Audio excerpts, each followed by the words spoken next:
then we can end the broadcast. Okay, thank you for the opportunity to also contribute. I think I would speak to three issues very quickly. Number one is to acknowledge the efforts of the movement and everybody who has done their part. And I do so while also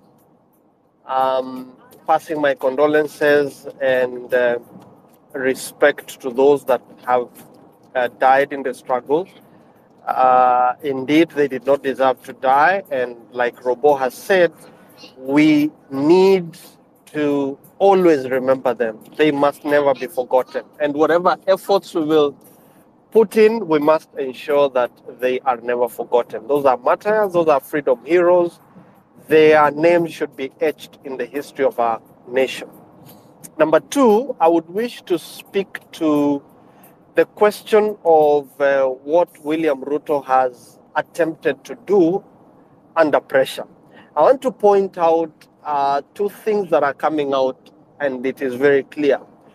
From the actions of dissolving the cabinet yesterday and maintaining the prime CS, which is an unconstitutional position, if you look at what Ruto is doing, he's really struggling. Those of us who know William Ruto's way of doing things, what he's trying to do, he is trying to identify and deflate the movement in such a way that once he understands our operations and our ideas, then we are dealing with a very shrewd William Ruto that will stop at nothing but to fight for power.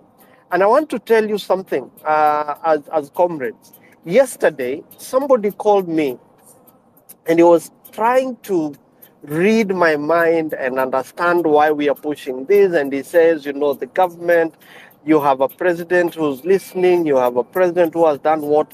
Generally, the message from him was, Milton, the president is throwing everybody under the bus except him. He said presidential powers, he does not control the legislature, and therefore members of the public have no reason to blame him, because when they asked him to reject the finance bill, he did that. He's saying when you asked him to, as Kenyans, when we asked him to dissolve the cabinet, he did it.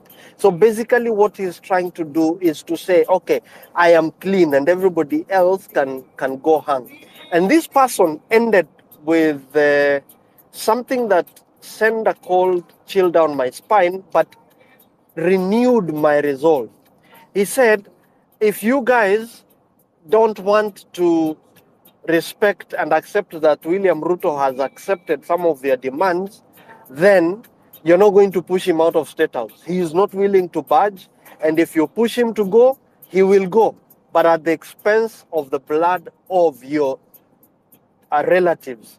And some of them, be ready that they will die, because he's not going to let go. And that, for me, is the William Ruto that I know. He is going to fight. Because the question we must ask, if he now says that he has fired the cabinet when we asked him to do it, the question you ask, who appointed them? And he didn't see anything wrong in their incompetence until the people came out to the streets and the pressure was too much. He says they were vetted by parliament and approved, and therefore the president had no choice. Then the question I ask this person is, we know that William Ruto has hijacked parliament. He has controlled parliament. He buys those MPs. They have no spine on their own.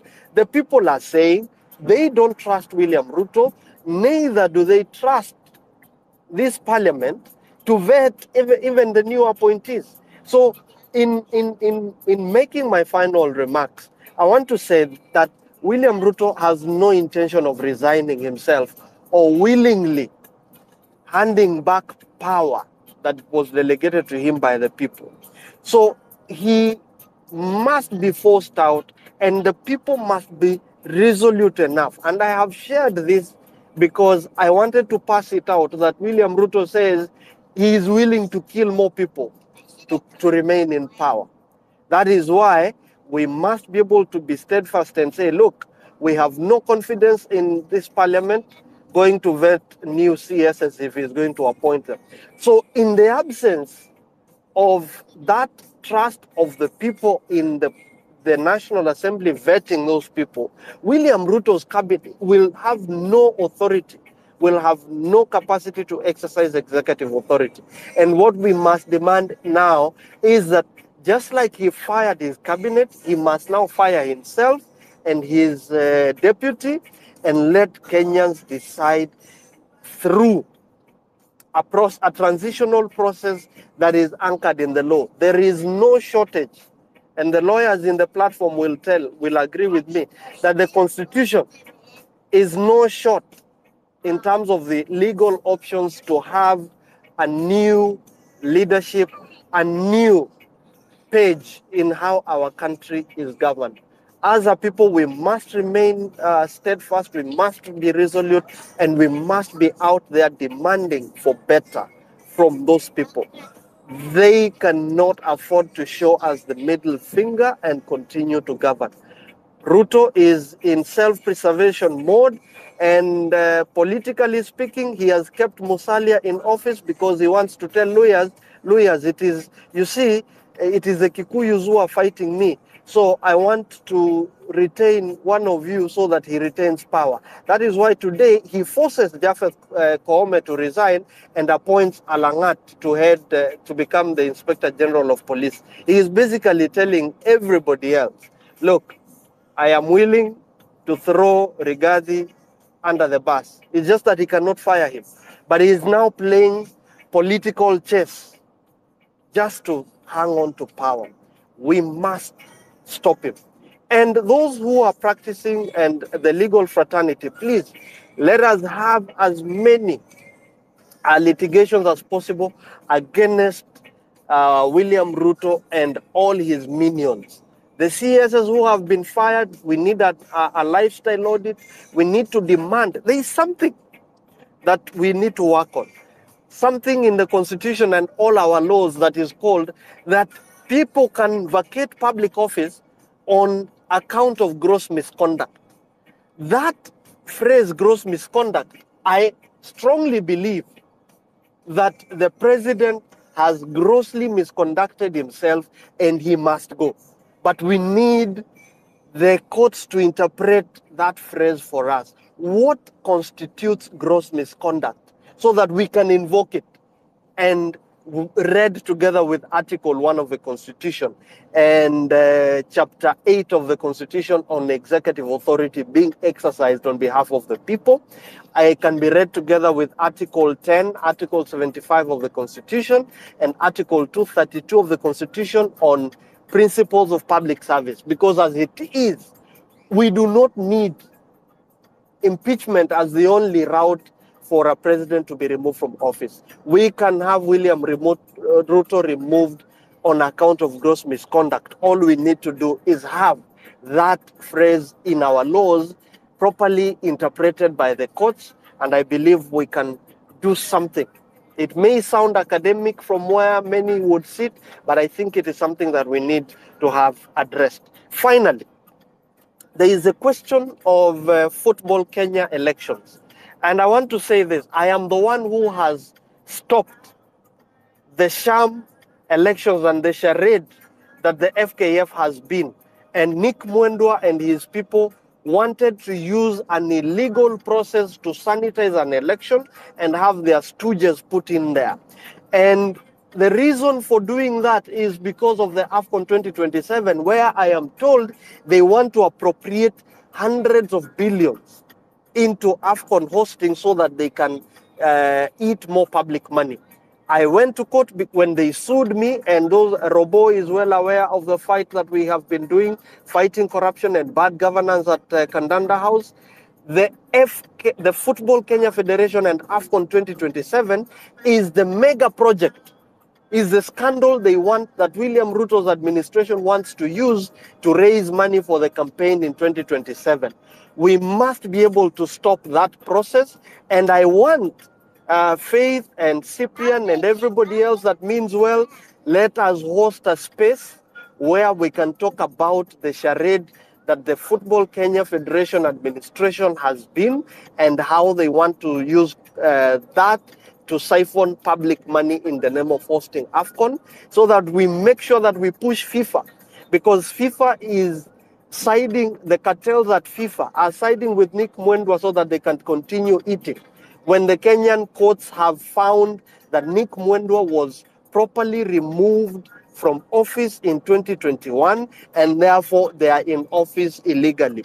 They have no capacity to hold to organize for fresh elections.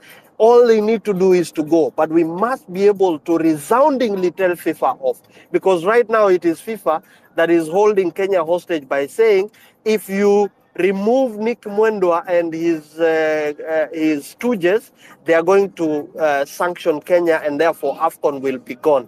We need to tell FIFA they have to form a normalization committee, and the AGM that they want to push us to remove the court order that we got so that they can have the illegal elections cannot stand. And I'm saying this, let us host a space, bring Nick Mwendwa and bring whoever it is that we can bring. Let us put them to account. We must occupy Kandanda House, because that is the next big scandal in the name of AFCON. And you will see, if you go through the budget, you'd realize they have appropriated billions.